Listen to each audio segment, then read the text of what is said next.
একবার পিছনে ফিরে তাকাও। শেষ কবে তুমি ভুল সিদ্ধান্ত নিয়েছিলে? শেষ কবে কারো কথায় ভেঙে পড়ছিলে? শেষ কবে রাতে একা কেঁদেছিলে অথচ কেউ বলতে পারেনি? তখন তোমার মনে হয়েছিল আমি দুর্বল, আমি যথেষ্ট ভালো না, আমার ভাগ্য খারাপ।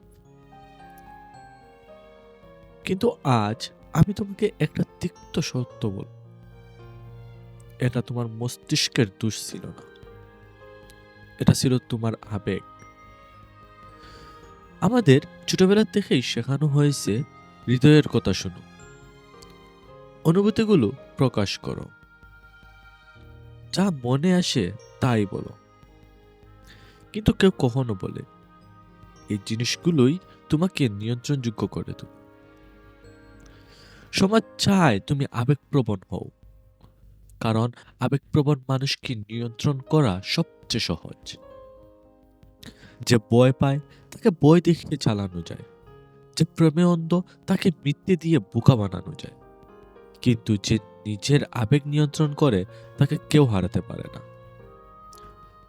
আজ আমি তোমাকে বলবো 10টি অন্ধকার মনোবৈজ্ঞানিক সত্য, যেগুলো রাজা, সামুরাই, যোদ্ধা এবং সন্ন্যাসীরা হাজার হাজার বছর ধরে ব্যবহার করে আসছে নিজেদের মনকে অটুট রাখার জন্য। কিন্তু শুরু করার আগে একটি শেষ সতর্কতা, এই পথটি একতরফা। এই সত্যগুলো একবার বুঝে ফেললে তুমি আর আগের মতো থাকতে পারবে না। তোমার দৃষ্টিভঙ্গি বদলে যাবে। যদি তুমি সেই মূল্য দিতে প্রস্তুত হও, তাহলে এই ভিডিওটি তোমার জন্য। আবেগই তোমার কষ্টের মূল কারণ। তোমার কষ্টের আসল কারণ মানুষ না, পরিস্থিতি না, ভাগ্যও না। তোমার কষ্টের মূল কারণ হলো তুমি বেতাকে নিজের পরিচয় বানিয়ে ফেলো। যখন তুমি খারাপ অনুভব করো, তুমি মনে মনে কি বলো? আমি দুঃখিত, আমি রেগে আছি, আমি ব্যঙ্গে পড়েছি।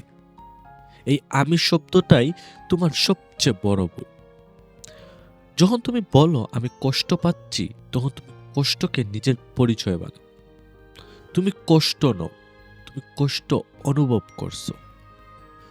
এই দুটো এক নয়।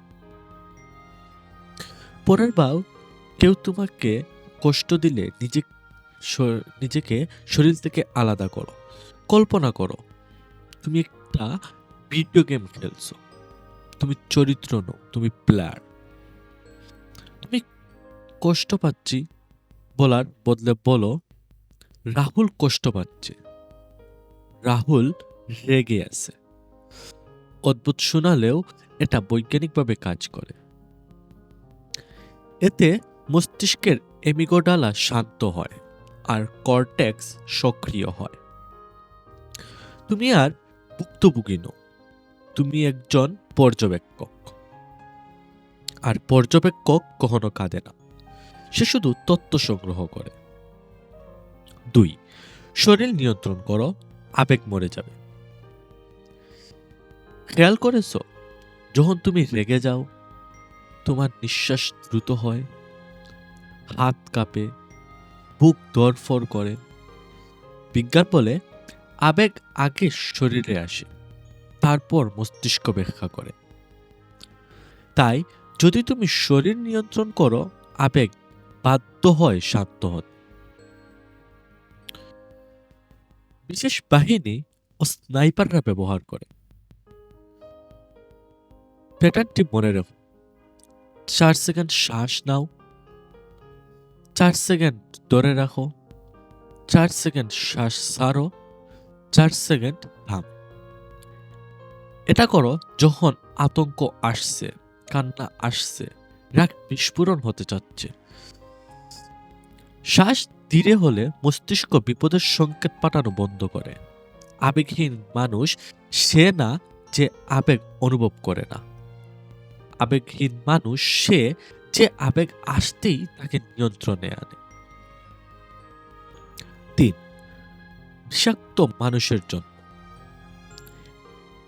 বেশিরভাগ মানুষ নিজেরা আবেগপ্রবণ হয় না, তাদের আবেগপ্রবণ করা হয়। বন্ধু, পরিবার, সঙ্গী, কেউ কেউ তোমার বোতাম টিপে। বিষাক্ত মানুষেরা হলো আবেগপ্রবণ ভ্যাম্পায়ার। তাদের খাবার তোমার রাগ, তোমার কান্না, তোমার প্রতিক্রিয়া। সমাধান কি? তাদের উপেক্ষা করা। উপেক্ষা করলে তারা আরো চেঁচাবে। ধূসর পাথর হয়ে যাও। মুখে কোনো অভিব্যক্তি না, একিয়ে কণ্ঠ, ছোট উত্তর, ঠিক আছে। তুমি যখন প্রতিক্রিয়া দাও না, তারা বিভ্রান্ত হয়। খাবার না পেলে ভ্যাম্পায়ার চলে যায়। 4. সম্পর্ক আবেগ না, মূল্যায়ন। এটা তিক্ত সত্য। দুর্বল মানুষ হৃদয় দিয়ে সম্পর্ক রাখে, শক্তিশালী মানুষ মূল্যায়ন করে। তোমাকে শেখানো হয়েছে ভালোবাসা নিঃস্বার্থ। এই মিথ্যাটা মানুষকে দাস বানায়। একটা তালিকা বানাও, তোমার কাছের মানুষদের নাম লেখো, প্রতিটি পাশে স্বপ্ন লেখো। সে কি আমাকে শান্তি দেয়? সে কি আমাকে এগিয়ে দেয়, নাকি শুধু নাটক দেয়? যদি কেউ শুধু চাপ দেয় আর তুমি যদি পুরনো স্মৃতির জন্য তাকে রাখো, তুমি আবেগপ্রবণ বোকা। রাজাদের বন্ধু নেই, তাদের মিত্র আছে। উদ্দীপনা আর প্রতিক্রিয়ার মাঝে একটি স্থান আছে। স্থানে তোমার স্বাধীনতা। যখন কেউ গালি দেয় আর তুমি সাথে সাথে রেগে যাও, তুমি আর প্রাণীর মধ্যে কোনো পার্থক্যই নেই। কিছু ঘটলেই মনে মনে গুণ 1, 2, 3। এই 3 সেকেন্ডে এমিডোগামডালা শান্ত হয়। যে তাৎক্ষণিক প্রতিক্রিয়া দেয় সে দুর্বল, যে নীরবতা ধরে রাখে সে বিপজ্জনক। 6. শব্দার্থিক পুনর্গঠন।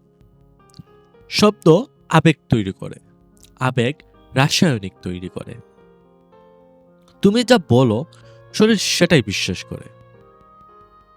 আমি ধ্বংস হয়ে গেছি, এই কৌশল কাজ করে। আমার হৃদয় ভেঙেছে, আমি ভুল হিসেবে করেছি। প্রথমটায় নাটক, দ্বিতীয়টায় সত্য। তত্ত্বে আবেগ থাকে না। 7. ব্যথা শুধু তত্ত্ব। সমাজ শেখায় ব্যথা খারাপ। আবেগহীন মানুষ জানে ব্যথা শুধু ডাটা। ঈর্ষা উন্নতির সংকেত, একাকিত্ব সামাজিক দক্ষতার ঘাটতি, উদ্বেগ প্রস্তুতির অভাব। ব্যথা অনুভব করো না, ব্যথা বিশ্লেষণ করো। 8. শূন্য প্রত্যাশা নীতি। কাজ করো, ফল ছেড়ে দাও। স্নাইপার গুলি ছুড়ে, লাগলো কিনা সে জানে পড়ে। যখন সুখ ফলাফলের উপর নির্ভর করে না, পৃথিবী তোমাকে আঘাত করতে পারে না। মনে রেখো, তুমি মরবে, একদিন সব শেষ হবে। এই সত্যটা মনে রাখলে লোকের কথা গুরুত্ব হারায়, অপমান ছোট হয়ে যায়। 100 বছর পর এগুলো কিছুই না। 10. সাদা অবস্থা। শেষ স্তর। প্রতিদিন 20 মিনিট নীরব বসে থাক। ভাবনা না, অতীত না, ভবিষ্যৎ না, খালি হও। যখন ভিতরে কিছু থাকে না, বাইরের কিছু আঘাত করতে পারে না। তুমি পাথর নও, তুমি বাতাস। আবেগহীন মানে অনুভূতিহীন না। দমন, বিস্ফোরণ, নিয়ন্ত্রণ, শক্তি। রোবটের অনুভূতি নেই, প্রভুর আছে, কিন্তু রিমোট তার হাতে। যখন পৃথিবী পাগল হবে, তুমি শান্ত থাকবে। এই হলো প্রকৃত ক্ষমতা।